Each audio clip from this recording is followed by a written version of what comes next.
नंगे पैर चिथड़े कपड़े पहने हुए एक लड़के ने आगे बढ़कर एक राहगीर से कहा कि साहब 2-4 डिब्बियाँ दिया सिलाई की ले खरीद लीजिए। राहगीर बोला, नहीं भाई, मुझे ज़रूरत नहीं है। ले लीजिए, 50 पैसे की ही तो एक डिब्बी है, कहकर लड़का उस सज्जन के मुंह की ओर देखने लगा।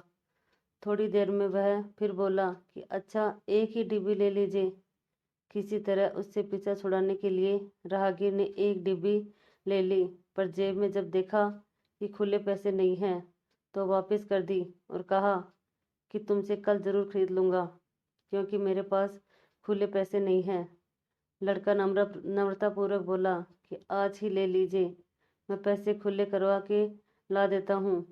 बालक की बात मानकर उन्होंने एक डिब्बी लेकर उसे 10 रुपये का नोट दे दिया और वहीं खड़े होकर उस लड़के की प्रतीक्षा करने लगे।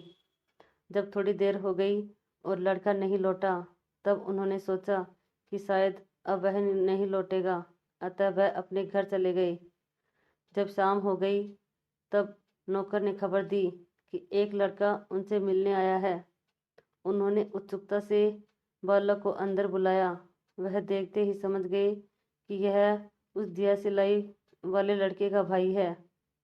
उसके चेहरे की हड्डियां चमक रही थी, पर उस स्थिति में भी उसके चेहरे पर चमक थी।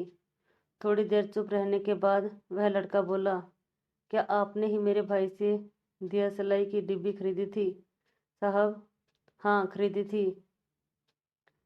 लीजिए ये 9 रुपये 50 पैसे। वह स्वयं नहीं आ सका। वह वापस लौटते हुए एक मोटर गाड़ी से टकरा गया था, जिससे उसकी टोपी, माचिसें और पैसे न जाने कहाँ गुम हो गए। उसकी टांगों की हड्डियाँ टूट गई हैं। उसकी हालत खराब है। डॉक्टर का कहना है कि वह बच नहीं सकेगा। उसने किसी तरह से ये पैसे आपको भेजे हैं। यह कहते ही बालक की आंखों में आंसू बहने लगे। उसको देखकर उस भद्र पुरुष का हृदय द्रवित हो गया और वह तुरंत उसके साथ घायल बालक को देखने चले गए।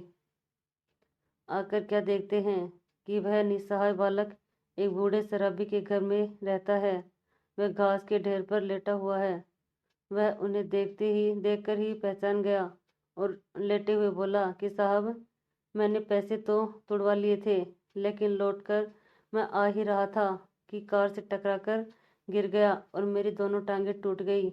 इतना कहकर वह दर्द से कराहते हुए अपने छोटे भाई से बोला कि मेरी मौत तो सामने खड़ी है, पर अब तुम किसके भरोसे रहोगे? यह कहते हुए वह रोने लगा। उसने छोटे भाई को गले से चिपका लिया। दोनों बालकों की आंखों में आंसू बह रहे थे। उस सज्जन ने उस दुर्घटनाग्रस्त बालक का हाथ अपने हाथ में लेकर कहा कि बेटे, तुम चिंता न करो, मैं तुम्हारे भाई की देखभाल करूंगा। बालक ने अपने शरीर की सारी शक्ति बटोरकर उनकी ओर प्रार्थना की दृष्टि से देखा। उसकी आंखों से कृतज्ञता टपक रही थी। उसका दिल कुछ कहना चाहता था, पर जुबान साथ न दे सकी और उसी समय उसकी आंखें मूंद गई और उसने संसार से विदा ले ली। कहानी से सीख, इस उदाहरण में ईश्वर ने उस छोटे से घायल बालक को जीवन के ऊंचे सिद्धांत सिखा दिए थे। वह ईमानदारी, सच्चाई, सहृदयता और महानता के मूल्य को अच्छी तरह जानता था। इन्हीं महान गुणों से मनुष्य देवता कहलाता है। ऐसे चरित्र के धनी लोग ही यह लोक तथा परलोक में पूजे जाते हैं।